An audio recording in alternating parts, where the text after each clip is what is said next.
19절에서 19절까지 말씀입니다. 신약성경 124쪽입니다. 앞에 있는 화면을 보셔도 되겠습니다. 누가복음 17장 11절에서 19절까지 말씀입니다. 누가복음 17장 11절에서 19절까지 말씀입니다. 이제 제가 하나님의 말씀을 봉독하겠습니다. 하나님의 말씀을 경청하시기 바랍니다. 예수께서 예루살렘으로 가실 때에 사마리아와 갈릴리 사이로 지나가시다가 한 마을에 들어가시니 나병 환자 10명이 예수를 만나 멀리 서서 소리를 높여 이르되 예수 선생님이여 우리를 불쌍히 여기소서 하거늘 보시고 이르시되 가서 제사장들에게 너희 몸을 보이라 하셨더니 그들이 가다가 깨끗함을 받은지라 그 중에 한 사람이 자기가 나은 것을 보고 큰 소리로 하나님께 영광을 돌리며 돌아와 예수의 발 아래에 엎드려 감사하니 그는 사마리아 사람이라. 예수께서 대답하여 이르시되 10사람이 다 깨끗함을 받지 아니하였느냐? 그 9은 어디 있느냐? 이 이방인 외에는 하나님께 영광을 돌리러 돌아온 자가 없느냐 하시고 그에게 이르시되 일어나 가라 내 믿음이 너를 구원하였느니라 하시니라. 아멘. 이는 하나님의 말씀입니다. 잠깐 기도하겠습니다. 사랑하는 우리 하나님 아버지, 감사합니다. 지난 상반기 동안 우리 하나님 베푸신 은혜가 걸음마다 시간마다 하나님 우리의 뒤안길마다 가득하게 쌓여 있음을 저희들이 고백합니다. 사랑으로 돌보시고 은혜로 이끌어 오셨음을 감사합니다. 은혜 하나님은 우리 앞날을 더욱더 크게 하시고 복되게 하실 줄 믿습니다.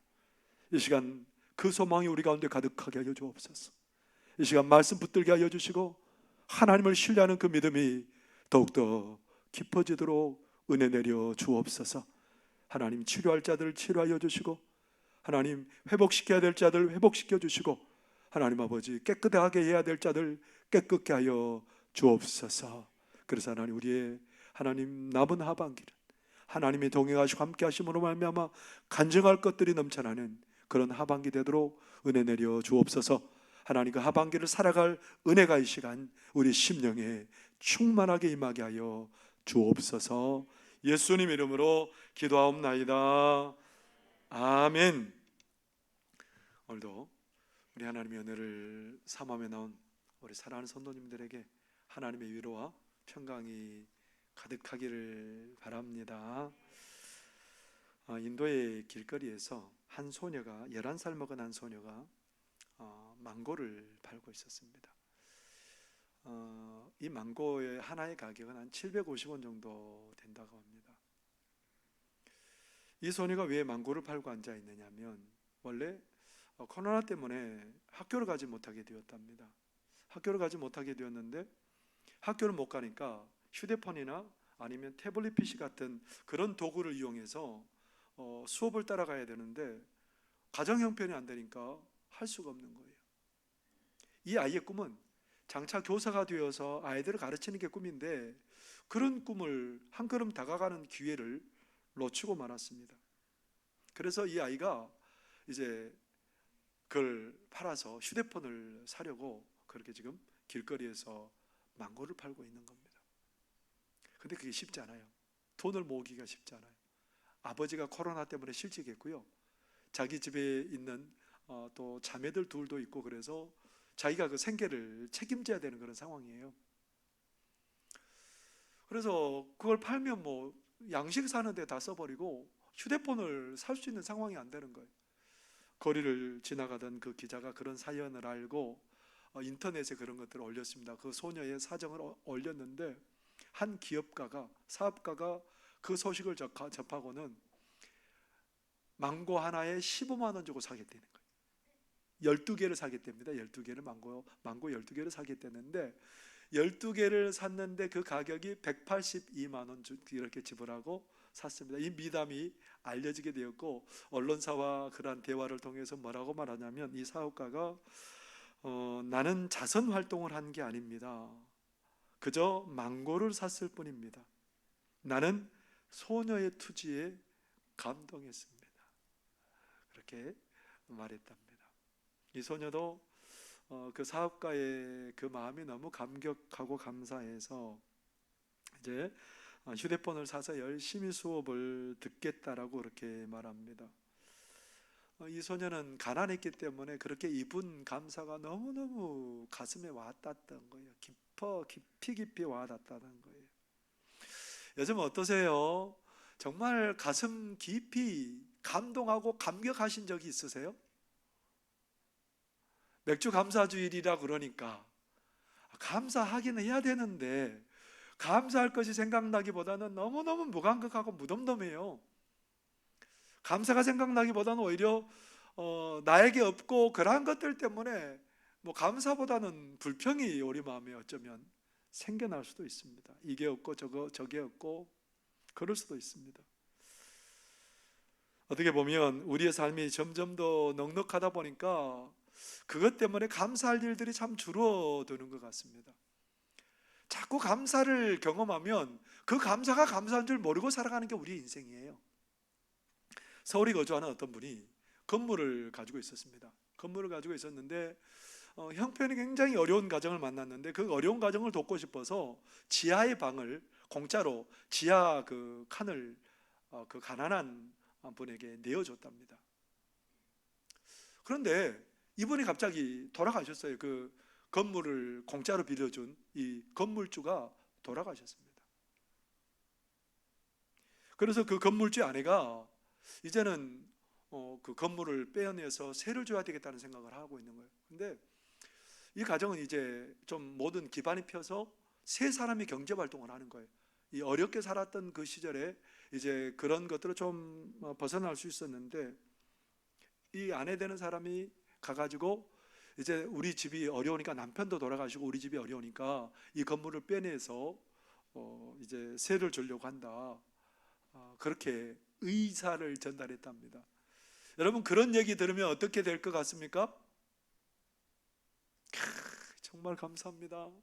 그동안 우리가 은혜 입은 것만 해도 충분합니다. 암요, 당연히 제가 방을 빼드려야 되죠. 도와드리지 못할 망정 빼서 이렇게 세를 내놓도록 우리가 얼른 그렇게 움직이겠습니다. 그랬으면 얼마나 좋겠습니까? 근데 이분이 어떻게 반응한 줄 아세요? 아니, 세상에 어떻게 그런 경우가 있습니까? 지금 우리 보고 여기서 나가라면 당장 어디로 나가라고 어떻게 그런 경우가 있습니까? 하면서 오히려 화를 냈답니다. 여러분 이 얘기를 들으니까 어떠세요? 어쩌면 우리의 현 주소가 많은 감사를 받고도 감사하기는커녕 오히려 그런 잘못된 반응을 보일 때가 있다라는 겁니다. 이것은 그 사람의 모습이 아니라 풍족한 현대를 살아가는 우리들의 모습을 드러내 보여주는 그런 이야기라고 할 수 있죠. 예수님께서 예루살렘에 가시기 위해서 이제 사마리아와 갈릴리의 경계 지역을 지나가고 계셨습니다. 그 지역을 가시다가 한 마을에 들어가셨는데 10명의 나병 환자가 예수님에게 소리 지르는 거예요. 예수 선생님 도와주세요. 불쌍히 여겨주세요 우리를. 왜냐하면 그 사람들은 나병이 들어서 이제 그 마을 안에서 살 수가 없어요. 유대 율법에 의하면 이 사람들은 부정한 사람들이 되어서 사회생활을 할 수도 없고 뭐 이 사람들은 누군가가 곁에 다가오면 뭐라고 말하냐면 입술을 가리고 나는 부정한 사람입니다 그렇게 소리를 질러야 돼요. 가까이 와서 접촉하면 안 되니까. 그 사람들은 거지와 같은 삶을 삽니다. 성 안에서 이렇게 밖에 내다주는 그 음식, 너무너무 보잘것없고 볼품없는 그 음식으로 하루하루를 살아가는 거지와 같은 삶을 살아가는 거예요. 가족들과 함께 할 수도 없고요, 아무것도 누릴 수 없는 그렇게 뭐 노숙인 것 같은 삶을 살아가는 그런 그들입니다. 비를 피할 것도 없고요, 따가운 햇볕을 피할 것도 만만치 않는 그런 삶을 하루하루 살아가고 있습니다. 그래서 늘 그 마을들을 바라보면서 생각되는 게 뭐냐면, 야, 얼마나 저 사람들은 좋을까. 일도 할 수 있고 가족들과 만나서 식사할 수도 있고 웃고 울 수도 있고 얼마나 좋을까. 나 딱 하루만 그렇게 살아봤으면 소원이 없겠네. 나병 환자들에게 늘 드는 생각은 이 생각이, 나 딱 하루만 그렇게 가족들과 함께 식사도 해보고 하루만 그렇게 좀 살아봤으면 소원이 없겠네. 그게 이 나병을 앓고 있는 사람들의 소원이에요. 그런데요, 그 사람들을 더 마음 아프게 했던 것은, 그들의 마음을 더 무겁게 짓누르고 있었던 것은, 왜 나에게 이런 병이 생겼지? 뭐가 나를 이렇게 불행하게 만들었지? 내가 무슨 죄가 있길래 이렇게 되었지? 그런 죄책감과 그런 마음들이 계속해서 그들을 짓누르고 있었던 거죠. 몸도 마음도 피곤하고 만신창이가 되었죠. 근데 그들에게 어느 날 예수님의 소식이 들린 거예요. 모든 병도 다 고치고 귀신도 쫓아내고 그렇게 사람들에게 평안함을 주시는 그분이, 예수님이라는 분이 있다더라. 그분이 우리 마을만 지나기만 하면 모든 건 끝난다라고 생각을 하고 있는데, 정말 그 예수님을 학수고대하고 있었는데, 목을 빼고 기다리고 있었는데 그 말을 지나가시는 거예요. 근데 그들이 그때를 놓칠세라 목청을 한껏 더두어서 예수 선생님! 왜냐하면 나병이 걸리면 이 성대도 제대로 반응을 안 해요. 소리를 마음껏 지를 수도 없어요. 마음껏 자기 의사를 전달하기도 어려운 상황이에요. 그런데 온 힘을 짜내어서 예수 선생님! 그렇게 예수님을 크게 부릅니다. 지금까지 그렇게 애써서 누군가를 애타게 찾아보지 않았습니다. 그렇게 부르시는데 예수님이 이미 그들을 알고 있어요. 그 마을에 오시기 전에 그들의 상황을 알고 있어요. 그들이 그 10명이 그 아픔 가운데, 힘든 가운데 그 마을에 살고 있다는 걸 알고 계세요. 그들을 불쌍히 여기는 마음이 예수님께서는 있으셨어요. 그런데 그들이 불렀을 때, 이미 그들이 예수님을 소리 높여 부를 때에 뭘 원하는지, 그들의 소원이 무엇인지 예수님은 다 알고 있었어요. 예수님은 알고 있었어요. 그들의 모든 것을 알고 있었어요. 그들의 간절한 기대가 뭔지 알고 계세요. 왜 예수님 불러 세웠는지 알고 계세요. 그런 그들에게 예수님께서 외면하지 않으세요. 그들을 그냥 지나쳐가지 않으세요. 그들에게 예수님께서 인자한 말씀으로 말씀하십니다. 가서 제사장들에게 너희 몸을 보이라. 이 나병이 걸리면 가서 이제 깨끗하게 나았으면 제사장에게 가서 검사를 받고 이제 가서 제사를 드리고, 거기에 합당한 제사를 드리고 이제 가정으로 돌아갈 수 있는 거예요. 근데 예수님께서 지금 낫지도 않았어요. 고쳐지지도 않았는데 예수님께서 뭐라고 말하냐면 제사장에 가서 보이라는 거예요. 안 나았는데. 근데 이들은 예수님을 믿는 믿음이 있는 거예요. 그래서 예수님을 믿는 믿음으로 제사장에게 발걸음을 옮겨가는데 안 나았어요 지금. 근데 믿음으로 나아가는데 어떤 일이 벌어지냐면, 가다가 온몸이 깨끗하게 되었답니다.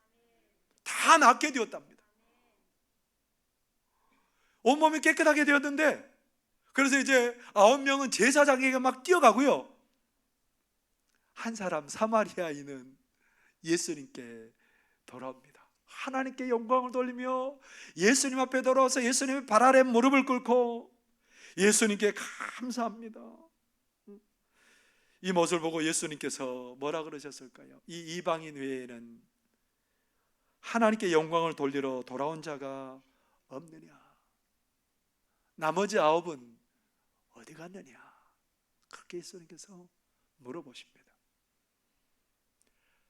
한 사람 돌아온 그 사람 예수님 발 앞에서 감사하고 있을 때 예수님께서 그게 뭐라고 말합니까? 일어나라, 일어나 가라, 내 믿음이 너를 구원하였느니라. 이 사람 이미 나음 받고 고침 받았습니다. 구원 받았습니다. 그런데 뭔 구원을 또 받으라는 거예요? 예수님께서 일어나 가라, 내 믿음이 너를 구원했다는 거예요. 무슨 구원이 더 필요해요? 몸이 다 나아졌는데.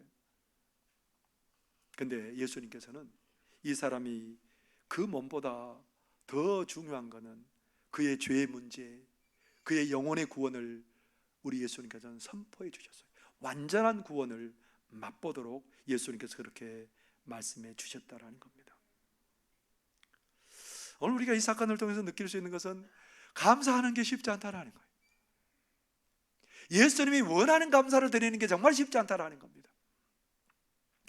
여러분 한번 생각해 보십시오.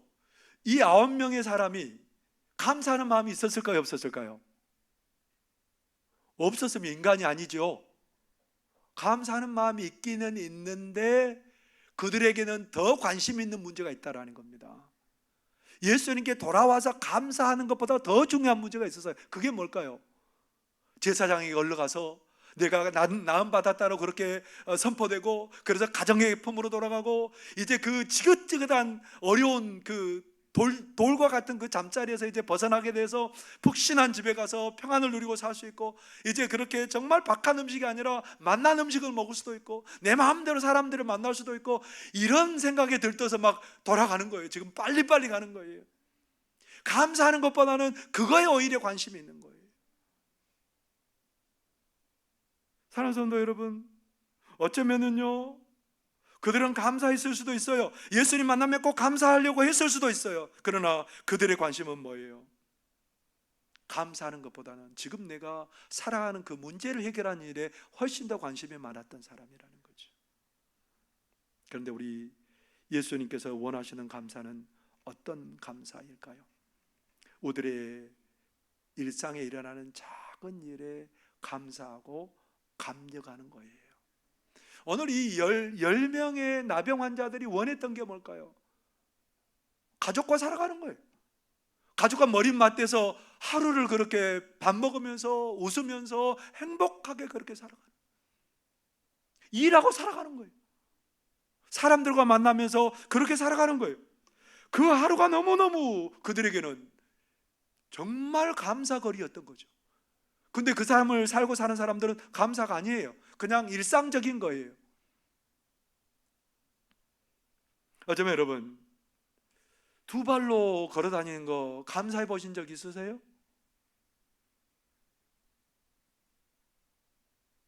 휠체어 탄 사람은 내가 저기 저렇게 걸어가는 사람처럼 한 번만이라도 걸어보고 싶다.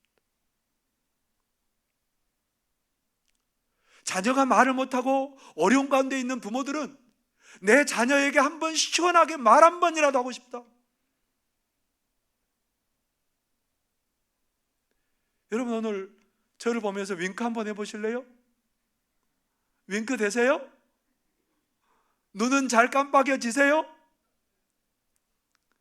여러분 이 눈이 잘 깜빡인 게 기적이라는 거 아세요?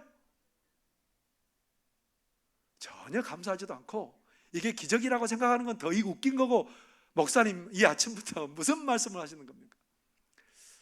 제가 신학교 다닐 때 구약학 교수님이 독일에 갔답니다. 독일에 가서 잠깐 어느 가정에 머무는데 갑자기 그 한밤중에 아이가 우는 거예요.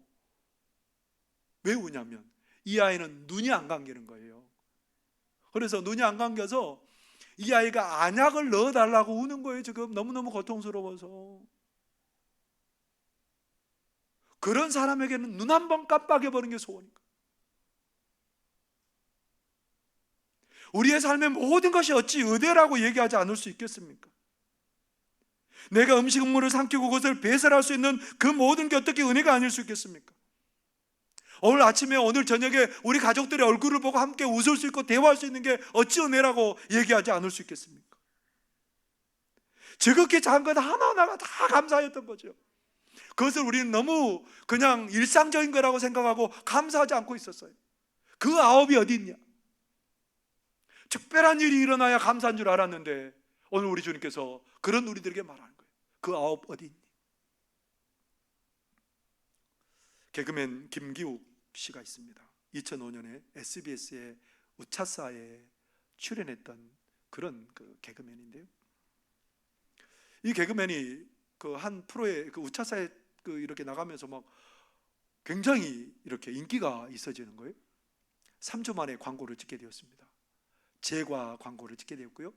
또 껌 광고를 찍게 되었고요. 4주 만에 비빔면 광고를 찍게 됐고요. 정말 잘 나가는 거예요. 이제 탄탄대로다. 내가 인기가 이제 점점 절정에 달하는구나. 12주간을 그렇게 인기를 막 구가하고 달리고 있는데, 어느 프로에 출연하다가 말뚝박기를 하다가, 그 프로그램에서 그 말뚝박기를 하다가 다리가 접혀가지고 거꾸로 이렇게 돼버린 거예요.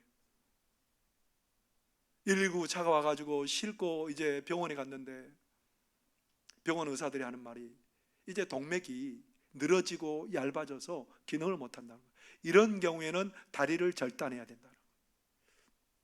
수술하기 전에 의사 선생님이 이 김기욱 씨에게 뭐라고 말하냐면, 당신 다리 절단해야 됩니다. 그러니까 이 김기욱 씨가, 선생님 빨리 잘라주세요. 너무너무 고통스럽습니다. 굉장히 큰 부상을 당했기 때문에 빨리 잘라달라는 거예요. 수술에 들어갔습니다. 깨어났는데 다리가 붙어 있는 겁니다. 그때 그게 너무 고마워서, 다리가 달린 것이 너무너무 고마워서 눈물을 절절 흘렸답니다. 그 이후에 김기욱 씨는 작은 것에도 소중함과 감사함을 느끼고 살고 있답니다. 김기욱 씨의 그 이후에 달라진 마음가짐을 그렇게 그는 얘기하고 있습니다. 원래 있던 것에 감사하자. 나는 원래 있던 사람도 아니지 않나. 이제 조그만 것에도 감사하는 삶을 살게 됐다. 진짜 행복하다. 그렇게 말하면서 병원에서 6개월 동안 누워 있으면서 제일 신기했던 게 있다. 사람이 2다리로 걷는 게 너무 신기했다. 누워만 있다가 일어나니까 다리에 피가 쏠리더라. 그렇게 일어나 유리창에 비친 내 모습을 봤는데 너무 멋있었다. 그때부터 지금까지 가치관이 변하지 않았다. 작은 것에 감사하고 있다. 다리가 있는 게 너무너무 감사했고요. 걸어다니는 게 너무너무 감사했고요. 자기가 마음껏 움직이고 어딘가를 갈 수 있는 것이 너무너무 감사했고, 그래서 작은 것 하나가 너무너무 감사했답니다.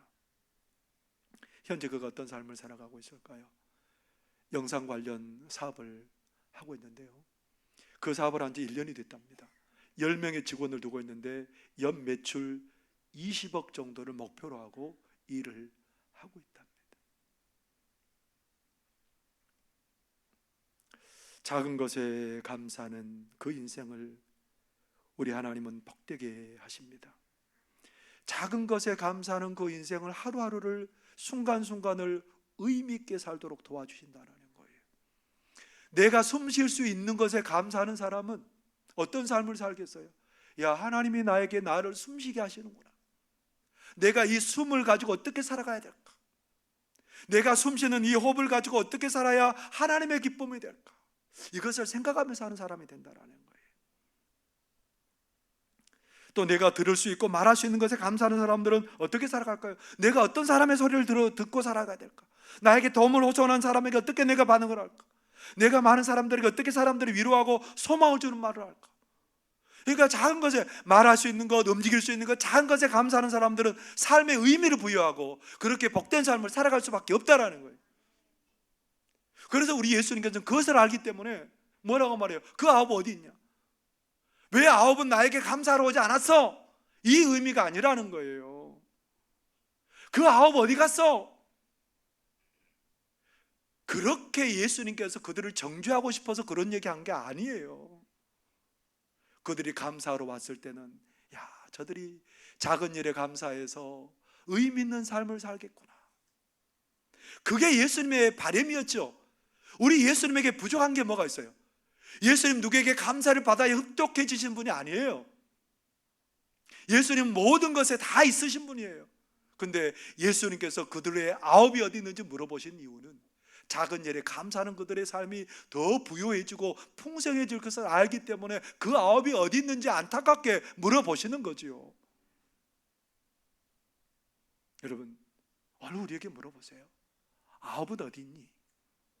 그 아홉에 대해서 감사하는 그 사람은 순간순간 작은 것을 의미 있게 받아들이고 의미 있는 인생을 살아갈 것이기 때문에 우리 예수님 오늘 물어보십니다. 아홉이 어디 있니?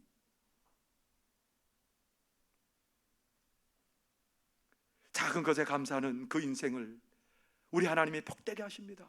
그 인생이 복을 누리게 됩니다. 사도 바울은 데살로니가 교인들에게 편지하는 편지를 통해서 이렇게 말합니다. 데살로니가 5장 18절에 보면 우리 너무 잘 아는 말씀이죠. 범사에 감사하라. 이것이 그리스도 예수 안에 있는 예수 안에서 너희를 향하신 하나님의 뜻이니라. 범사에 감사하라. 그러면 그 인생은 복을 누리게 될 거라는 거예요. 작은 일에 감사하는 그 인생이 복을 누리게 될 줄 믿습니다. 그 아합을 찾는 그런 저희들의 모습이 되실 수 있기를 바랍니다. 작은 일에 감사하고 그 아합을 찾는 감사에 감사하고, 그리고 우리가 절대로 놓치지 않아야 될 감사가 있습니다. 이 감사가 없으면 다른 감사는 아무런 소용이 없어요. 그 감사가 뭘까요? 하나님의 구원의 은혜에 감격하고 감사하는 거예요. 오늘 이 사마리아 사람, 이 고침받고 돌아와서 감사하는 사마리아 사람이 어떤 모습으로 돌아오고 있습니까? 15절에 보면 그렇게 말씀합니다. 그 중에 한 사람이 자기가 낳은 것을 보고 큰 소리로 하나님께 영광을 돌리며 돌아와. 큰 소리로 하나님께 영광을 돌리며 돌아왔답니다. 고침받고 그가 보인 반응은 뭐예요? 하나님께 영광 돌리고 예수님 발 앞에 엎드려서 너무너무 감격했다라는 거예요. 왜요? 이 나병이라는 게 그를 아무런 쓸모없는 사람으로 만들고 말았던 거죠. 이 나병 걸려서 그가 아무리 많이 배워도 많이 배운 게 소용이 없죠. 아무리 많은 재물을 쌓아놔도 그 재물은 아무런 소용이 없죠. 나병 때문에. 한번 물어보죠. 여러분의 삶이 아무리 많은 거 쌓아놓고 아무리 큰 명성을 얻었다고 할지라도 그게 구원을 경험하지 못하고 구원을 고백하지 못하면 그게 우리의 삶에 무슨 소용이 있겠어요? 다 썩어져 버리는 거죠. 다 물거품 같은 거죠. 아무런 소용이 없는 거죠. 근데 우리 하나님은 예수님을 통해서 우리를 구원해 주시고, 가장 가난한 자도 가장 부유하게 해주시고요, 가장 약한 자도 가장 강하게 해주시고요. 이 사마리아인은 그 은혜를 아는 거예요. 구원의 감격이 그 가운데 있는 거예요. 그렇게 돌아온 그에게 우리 주님이 뭐라고 그러세요? 일어나 가라. 내 믿음이 너를 구원했다. 온전한 은혜에 참여하게 되는 거예요. 이제는 죄책감도, 그렇게 자기를 누르는 그런 모든 것들도 다 떠나가 버린 거예요. 구원의 은혜에 감격하고 구원의 은혜에 감사하고 구원의 은혜에 감격하고 감사하는 그 인생은 어떤 삶을 살아가게 될까요? 그 사람은 은혜에 깊이 뿌리를 내리게 돼 있어요. 그래서 그것을 통해서 계속되는 열매를 맺는 삶을 살게 된다는 겁니다. 구원의 은혜에 감격하고 감사하는 그 사람은 그 구원의 은혜의 감격과 감사가 화수분같이 된다는 거예요. 화수분이 뭔 줄 아시죠? 화수분이 뭘까요? 재물이 계속해서 나오는 보물단지. 화수분이 그런 의미죠. 계속해서 꺼내도 마르지 않는 보물단지 같은 게 화수분이라고 그래요. 뭐가 우리의 삶에 계속되는 기쁨과 능력과 지혜와 모든 것들을 계속해서 퍼내도 마르지 않게 할까요? 구원의 은혜에 대한 감사만 있으면 그 인생은 끄집어내도 퍼내도 닳지 않는 그런 복과 은혜를 누리게 될 줄 믿습니다.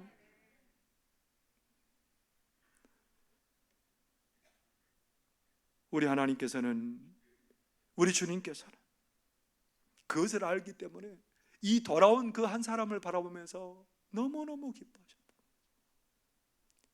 구원의 감격을 안고 돌아온 그 사람을 향해서 예수님께서는 일어나 가라. 내 믿음이 너를 구원했다. 그 사람은 앞으로 더 놀라운 은혜와 복을 누리고 살 것이기 때문에 우리 주님은 그것 때문에 박수치고 기뻐하셨던 거죠. 사도 바울이 그래요. 그는 한때 예수님을 믿는 사람을 때리고 죽이고 감옥에 가두고 그런 일을 했습니다. 왜냐하면 예수님 믿는 저 사람들은 이단이고 하나님을 모욕하는 사람들이기 때문에 저 사람들 다 죽여야 된다고 생각을 했어요. 그런데 다메섹에 가다가 예수님 만났습니다. 구원자 예수님을 만났어요. 구원의 감격에 새로 사로잡히게 되는 역사가 일어나게 된 거예요. 어떻게 살았을까요? 화수분 같은 은혜가 그에게서 계속해서 올라요. 복음을 전하게 되고 생명을 걸고 그 일들을 하는데 우리 주님께서 계속해서 은혜를 공급하여 주시고 선교 현장마다 놀란 능력과 은혜가 가득하게 도와주시고 그의 삶은 너무너무 행복한 삶이었습니다. 죄인 중에 개수 같은 자신을 들어쓰셔서 행하는 그 하나님의 은혜에 너무 감격해서 날마다 나가는데 가는 곳마다 기적이고요, 가는 곳마다 돌아오게 되고요, 그런 역사가 일어나게 되었던 것입니다. 그렇기 때문에 오늘 예수님께서 안타까워하는 것은 그들이 그 구원을 경험하고도 그것에 감사하지 못한 그들, 그것이 이제 끊어져 버린 그들, 그것 때문에 예수님께서는 마음이 아프신 겁니다. 구원의 은혜를 감격하고 감사하는 자들은 능력 가운데 사로잡히게 되고요, 고난도 넉넉히 이기는 사람들이 될 것이고요, 칭찬받는 헌신의 사람으로 살아갈 것이고요, 그들은 하나님 기뻐하는 순종의 삶을 살아갈 수 있습니다. 꺼내도 계속해서 나오는 그런 화수분 같은 은혜를 계속해서 누린다라는 겁니다. 요한복음 11장에 보면 예수님께서 나사로를 살리는 그런 모습이 등장합니다. 죽은 지 나흘이나 되어서 무덤에 묻혀버린 나사로를 예수님께서 살려요. 그런데 그 여동생 마리아가 있습니다. 그 여동생 마리아는 그 놀란 현장을 눈으로 보고 어떤 마음이 있는 거예요? 저것은 우리 오빠만 살린 게 아니고 나에게 주신 은혜라고 알고 있는 거예요. 나도 저 부활에 참여하는 사람이고 나도 저 은혜를 가진 사람이고 이런 감사가 있는 거예요. 오빠가 살아나기 전에는 그거 얼마나 가슴이 아팠는지 몰라요. 그런데 예수님께서 언니 마리아에게 하셨던 말씀이죠. 요한복음 11장 25절 26절에 보면 예수께서 이르시되 나는 부활이요 생명이니 나를 믿는 자는 죽어도 살겠고 무릇 살아서 나를 믿는 자는 영원히 죽지 아니하리니 이것을 내가 믿느니라. 이 구원의 은혜가 믿어지고 현실화된 거예요. 어떻게 살게 되었을까요? 예수님을 축하하는 그 잔치 자리에 사람들이 그렇게 많음에도 불구하고 여인이 그 잔치 자리에 좀 들어가기가 좀 그렇잖아요. 남자들만 있는데 그 안에 향유옥합 들고 들어가서 그것을 깨뜨려서 예수님의 머리에 붓고 자기 머리털을 풀어 헤쳐서 그 예수님의 발을 닦고 있습니다. 그 구원의 감격과 은혜가 얼마나 큰지, 자기가 가장 귀한 것 깨뜨리고 자기의 자존심 그런 거 생각하지 않고 너무 감사해서 자기의 머리털로 예수님의 발을 닦는 그런 헌신을 보여주고 있는 것을 우리가 보게 됩니다. 구원의 감격이 주님의 마음을 기쁘게 합니다. 구원의 감격이 주님의 마음에 위로를 주는 거지. 장신대에서 예배 설교학을 가르쳤고 지금은 소망교회 3대 목사님으로 섬기고 있는 김경진 목사님이 계십니다. 이 목사님이 모스크바에 가서 이제 선교사님들 부부 또 자녀들 한 250명과 함께 이렇게 함께 모임을 할 수 있는 기회가 주어졌답니다. 그들도 처음에는 모스크바에 올 때 구원의 감격 때문에 그 감사 때문에 벅찬 가슴으로 그 러시아 지역에 지금 선교사로 오게 된 거죠. 그들을 가만히 보고 있는데 지쳐 있어요. 그곳에 선교 현장에 살면서 염려와 걱정에 많이 지친 그런 이들의 모습이 눈에 들어옵니다. 목회와 선교를 감당하느라고 너무너무 고단한 그들의 모습이 눈에 들어옵니다. 근데 기도하고 찬양하는데 얼마나 열정적으로 기도하고 얼마나 감사하고 찬양하는지, 20년 30년 된 그들이 여전한 열정으로 고난과 고단한 현장 가운데서도 연연히 찬양하는 그들의 모습을 보고 마음에 큰 감동이 왔답니다. 그들이 20년 30년이 지났음에도 불구하고 여전히 어려운 현장 속에서도 기쁨으로 감사하고 찬양하고 그렇게 할 수 있었던 이유는 무엇 때문에 그럴까요? 구원의 감격과 감사가 화수분이 되어서 계속해서 그들을 세우게 되었던 거죠. 계속해서 그 믿음의 길을 가게 했던 거죠. 하반기를 갈 수 있는 원동력은 어디에 있을까요, 여러분?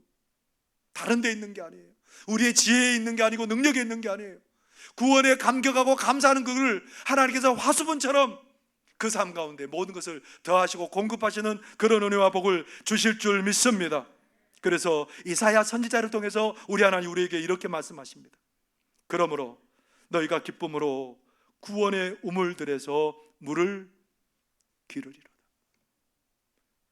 척박한 환경, 목마른 환경 가운데서 그 구원의 감격은 마치 우물에서 물을 깃는 그 기쁨을 준다라는 겁니다. 그 시원함을 준다는 겁니다. 그 힘을 공급한다라는 겁니다. 하반기에 우리가 절대 잊지 않아야 될 두 감사가 있다라는 거예요.